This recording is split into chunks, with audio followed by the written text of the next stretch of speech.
தளபதி நெஞ்சில் குடியிருக்கும் கோடான கோடி ரசிகர்களுக்கு அன்பு வணக்கம். 1980ஆம் ஆண்டு அக்டோபர் மாதம் 16ஆம் தேதி தளபதி அவர்களுக்கு ஒரு அழகிய தங்கச்சி பாப்பா பிறக்கிறது. ஏற்கனவே பிறக்க இருந்த தம்பி மறைந்தது மனம் உடைந்திருந்த தளபதிக்கு தங்கை மிகப்பெரிய சந்தோஷத்தை கொடுத்தார். தளபதி பிறந்த 6 வருடம் கழித்து 3வது குழந்தையாக பிறந்த இந்த பெண் குழந்தை தளபதியின் ஒட்டுமொத்த மகிழ்ச்சிக்கு ஒற்றை காரணமாக அமைந்தது. ஒரு அழகிய பொம்மை மாதிரி கொழு கொழுவென இருக்கும் தங்கை என்றால் தளபதிக்கு கொள்ளை பிரியம். பார்க்க பார்க்க ஒரு தங்க கட்டி போல அழகே உருவாய் அமைந்த அந்த குழந்தை மீது தளபதி அளவு கடந்த பாசத்தை வைத்திருந்தார்.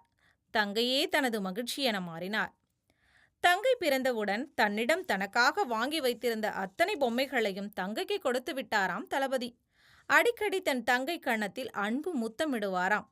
தங்கைக்கு வீட்டில் வைத்த பெயர் வித்யா. தளபதி பிறந்தது முதல் அதிர்ஷ்டம் வந்ததுன்னு சொன்னாலும் தங்கைதான் அதிர்ஷ்டத்தை வாரி வழங்கினாள் என்று தளபதி சொல்வாராம்.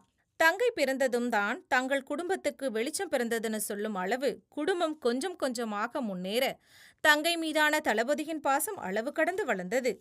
இப்படியெல்லாம் சந்தோஷமாக சென்று கொண்டு இருக்கும்போதுதான் மீண்டும் ஒரு பெரிய சோகம் நிகழ்ந்தது.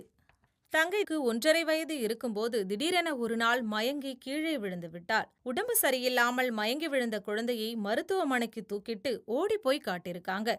எல்லா வகையான டெஸ்டும் எடுத்து முடித்து முடிவுகள் வந்த பிறகு அதை பார்த்த டாக்டர் தலையில் இடி விழுவது போல் ஒரு வார்த்தை சொன்னார். அதை கேட்டதும் மொத்த பேரும் உடைந்து போனார்கள். இனி நாங்க செய்யறதுக்கு ஒன்றும் இல்லை, இன்னும் 1 அல்லது 2 ஆண்டுகள் தான் வித்யா உயிரோடு இருப்பார் என டாக்டர் சொல்ல, அதை கேட்டதும் தளபதி சட்டென உலகமே சுற்றுவது போல் மயக்கம் போட்டு விழுந்து விட்டாராம். உடனே அம்மா அவர் முகத்தில் தண்ணீர் தெளித்து எழுப்பி தங்கைக்கு ஒண்ணுமில்லை என கூறி சமாதானம் எல்லாம் செய்தார்கள். தளபதி மனம் கேட்கவில்லை. பிளட் கேன்சர் என்றால் என்ன என்று தெரியாத தளபதி தன் தங்கைக்கு அந்த நோய் என்பதை கேட்டு உடைந்து போனார். வாரம் வாரம் தங்கை வித்யாவை மருத்துவமனைக்கு கூட்டிச் சென்று வைத்தியம் பார்த்து அடிக்கடி இரத்த மாற்றமும் செய்வார்களாம். அப்படி புது ரத்தம் மாற்றம் செய்த கொஞ்ச நாள் தங்கை நல்லா இருப்பாங்க, பிறகு சோர்ந்து விடுவாராம். ஆனாலும் தங்கையை எப்படியாவது காப்பாற்றியே ஆக வேண்டும்னு அம்மாவும் அப்பாவும் எவ்வளவோ போராடினார்களாம். மகிழ்ச்சி